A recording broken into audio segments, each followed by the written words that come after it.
Spiritual ज्ञान channel को subscribe करें और बेल आइकन की घंटी जरूर दबाएं। गुरु जी के बताए मार्ग को वही सफल कर सकता है जिस पर परमात्मा की विशेष रजा होती है। यदि आप जी को ये ज्ञान ना होता तो आप इस समय को कहीं ना कहीं बर्बाद करते, कहीं किसी की निंदा चुगली करके या किसी कहीं पर ताश खेल के या जुआ खेलते या कहीं राजनीतिक बातें करते जो कति काम की नहीं थी। और वो समय आपका कैसा सदुपयोग हुआ, इस बात को याद रखना। ये सब कहते हैं भक्ति मुक्ति के दाता सतगुरु, भटकत प्राण फिरंदा, उस साहिब के हुक्म बिना नहीं तरवर पात हिलंदा। उस परमेश्वर कबीर जी की आज्ञा बिना, उसकी रजा के बिना किसी वृक्ष का पत्ता भी नहीं हिल सकता। भक्ति और मुक्ति के दाता सतगुरु, भक्ति करा के ही मोक्ष होता है। जब हमें सत भक्ति प्राप्त होगी तभी हम मुक्ति पाएंगे, और वो सतगुरु ही दे सकता है। सतगुरु परमात्मा ही होता है, या फिर उस परमात्मा का कृपा पात्र हो सकता है जिसने जो ज्ञान उसी परमेश्वर से जो सतगुरु रूप में आए हुए होते हैं, वो फिर आगे उसी के ज्ञान को प्रचार करता है। तो इस विषय में आज ये दास वो सतगुरु है जो परमात्मा का दास, उसका भेजा हुआ कुत्ता आपको जगा रहा हूं भौंक भौंक कर। आप धनी हो,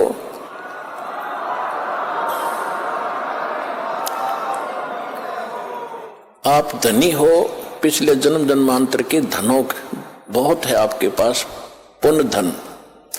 परमात्मा का भक्ति धन आपके पास बहुत ज्यादा है, और आप गफलत में सो रहे हो, चोर चोरी कर रहे हैं। वो कौन सी चोरी कर रहे हैं?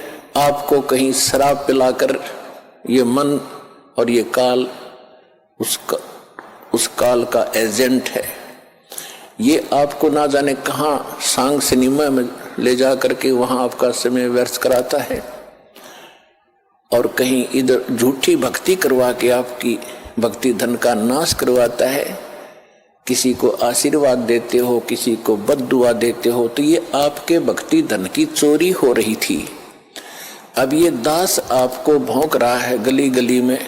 पहले गांव गांव में गली गली में गए, प्रचार ज्यादा बढ़ गया तो फिर परमात्मा की वही आवाज इस दास के, उसके कुत्ते की सीडी डीवीडी मेमोरी कार्ड बना के आप तक पहुंचाया। आप जाग गए, जो जग गए उनका चोर भाग गए, और जो अभी सोए पड़े हैं उनका चोर चोरी कर रहे हैं। उनको भी हमारा उद्देश्य है जगाएंगे, बार बार आवाज लगाएंगे। कभी तो वो कुंभकर्ण की नींद को त्यागेंगे, भक्ति में लागेंगे। वो भी आपके भाई बहन हैं जो अभी बिछड़े हुए हैं, उनको भी जगाना है।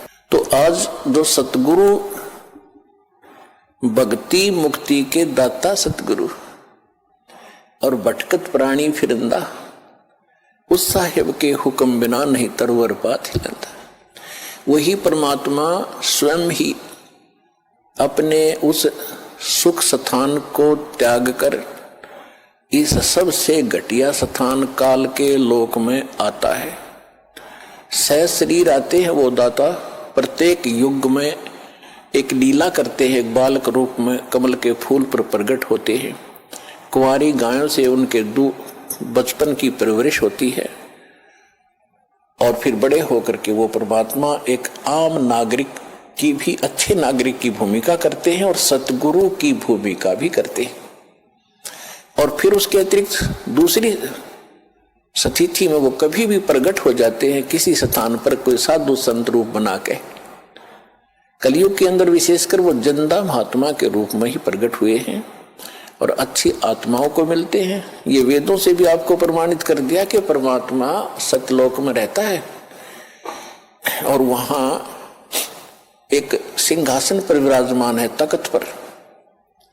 असंग ब्रह्मांड के कंट्रोलर के तख्त यानी सिंहासन पर, राजगद्दी पर मालिक बैठे हैं, वो महाराज हैं, वो भगवान हैं।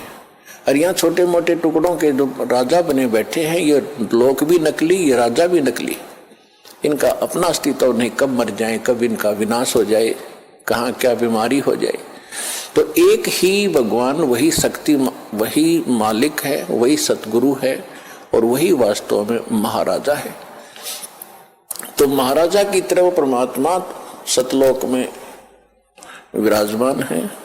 तो वो परमात्मा यहां जब आते हैं, एक अच्छे नागरिक का रोल भी करते हैं, सतगुरु का रोल भी करते हैं, भूमिका करते हैं वो। और दूसरी स्थिति में वो परमात्मा अच्छी आत्माओं को मिलते हैं, वहां से सहशरीर आते हैं जिंदा महात्मा के रूप में, सबको अच्छी आत्माओं को मिलते हैं, उनको अपने से परिचित कराते हैं।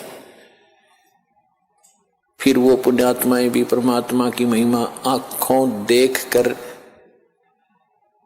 आपको सुनाते हैं।